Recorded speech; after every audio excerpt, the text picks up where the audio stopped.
y'all, welcome to channel Via Shay, where I share where I go, what I watch, and what I make. Today, I just wanted to hop on and tell you that if you are considering booking on Norwegian Cruise Line, you gotta read the fine print. They almost got you, girl. Basically, I was trying to find out what I wanted to do for basically the whole month of May. I was looking for a place I could kind of host my own wellness retreat. I'll tell you more about that in a second. But I've been on like this cruise tip. I took 2 cruises just last month, and I thought that's where I was headed for May as well. I was particularly interested in this Norwegian Cruise Line Panama Canal cruise, y'all. It was 20 days. I believe it started on the 24th, and on the 22nd, I pulled the trigger. I bought my ticket and I was really excited. It was also like 2 o'clock in the morning on the 22nd when I got my ticket. So like after I got it, I was happy. I went to sleep, and the next morning I decided to finish planning my trip. Y'all, I had to get a flight. I had to check in for the cruise. It was very, very impulsive, but I was willing to make it happen. But that next morning, when I went to check in for the cruise on NCL's website, I realized that their free at sea deal is not what it seems. This is what I mean by you have to read the fine print. So for those that don't know, Norwegian does offer a free at sea package for most of its rooms. For whatever reason, this was the only package available for the room I wanted. I had been watching this cabin for a few weeks, and I just deliberating on my options, trying to see what I really wanted to do. So I was really happy that the cabin was still the same price that I had been looking at. I think I got a last minute deal for 20 days, y'all. The base cabin fare was only $9.50. I should have known right there, with that on top of everything being free at sea, it was too good to be true. But tell you more about my experience. I knew I was expecting like taxes and gratuities, but yeah, back to the free at sea package. Free at sea is a package that advertises that free Wi-Fi is included, free excursions, free specialty dining, and what else? Free drinks. All of that sounds good to me because I like to do all of those things when I'm on a cruise. First of all, the free excursions. Now, this is where I thought, like, this is way too good to be true, because most of the time when I'm on a cruise and I see an excursion that I'm into, it's usually at least $100. So I was like, there's no way they're going to give free excursions for every port. And I was right. Like, that was the expectation. Turns out what they actually provide is $50 credit towards an excursion, and it's only for the first person that is on your reservation, that's in your cabin. So if you are in a cabin with another person, it's not like both of y'all get $50 off. It's only $50 off for the first person.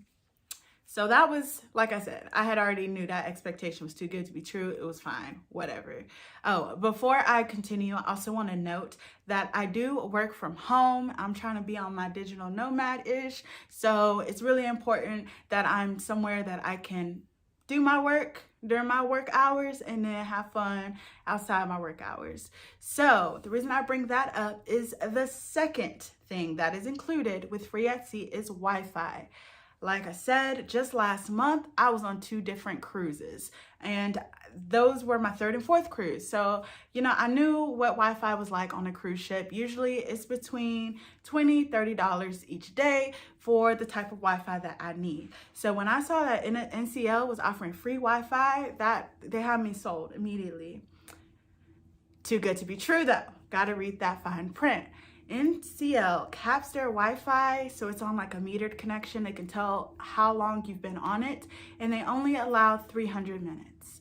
Now, when I first saw this 300 minutes, I was doing the math. I was like, okay, that's 6 hours. 6 hours a day.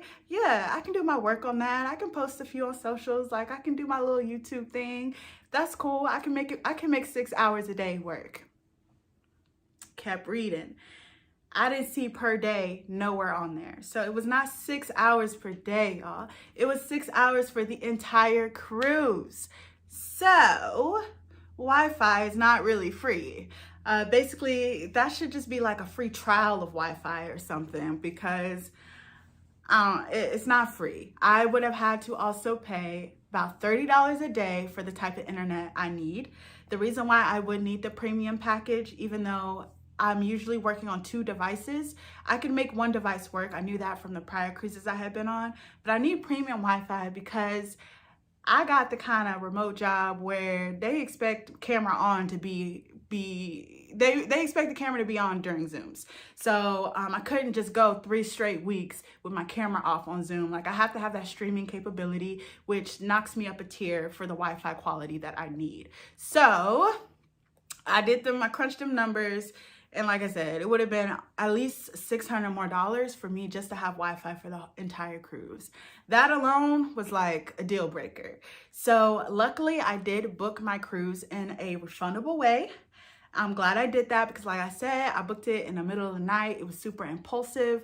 I'm glad, you know, Future Shay was looking out for me. I booked it in a refundable way. So I immediately canceled that.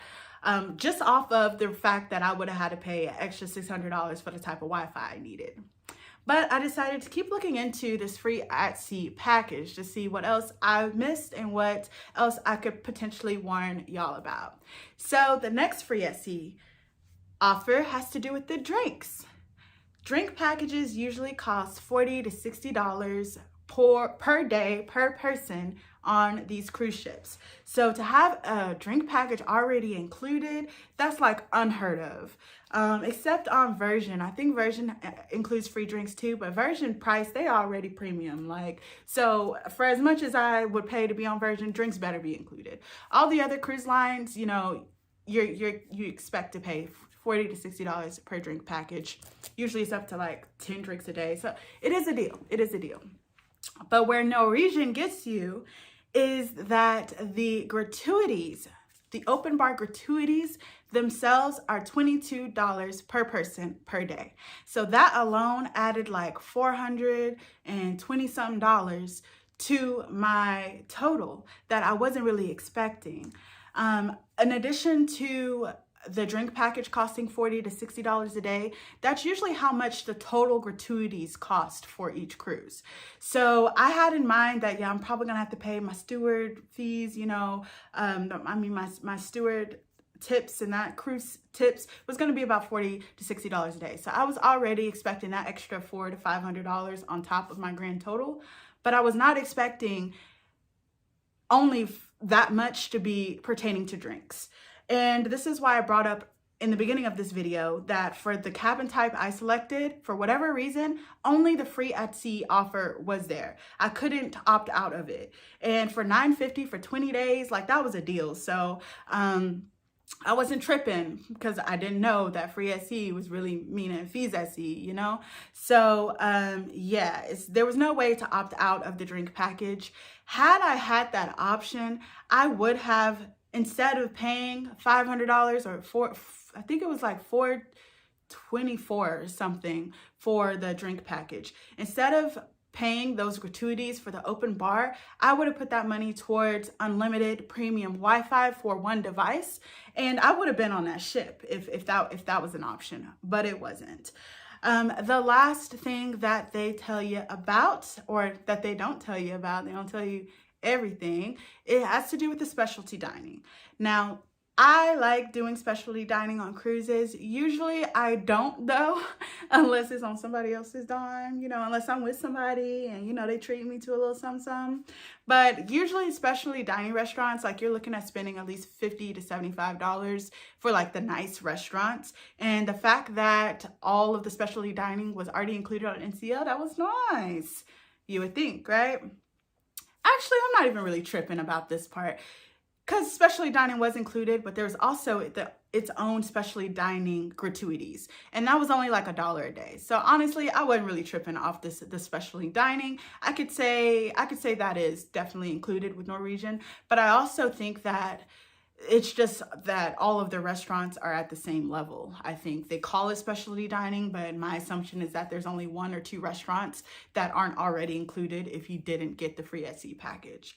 So Yeah, this is my experience with the free at sea. Like I said, I am so grateful. Universe, future me was looking out for me when I impulsively booked this trip, and I booked it in a refundable way, because best believe your girl canceled that next morning after I found out what was really going on BTS. So basically, I wanted to end to let you know that for one person, an interior cabin for a 20-day Panama Canal cruise, the base fare was $9.50. But had I actually got on that ship and got the Wi-Fi and, you know, paid my gratuities at the end, I would have been looking at about a $3,000 bill. And that's not what I was trying to do. For $3,000 for 20 days, I can make that stretch somewhere else. I'd rather just wait until I can find a good cruise deal for Panama Canal, because I still want to do that. But I'm thinking that I'll probably take it on MSC, Princess, or Carnival, because their daily Wi-Fi fees are less than $20. So then I'm looking at, you know, $400 versus $600. I'm saving about 30% on Wi-Fi, which that makes more sense for me.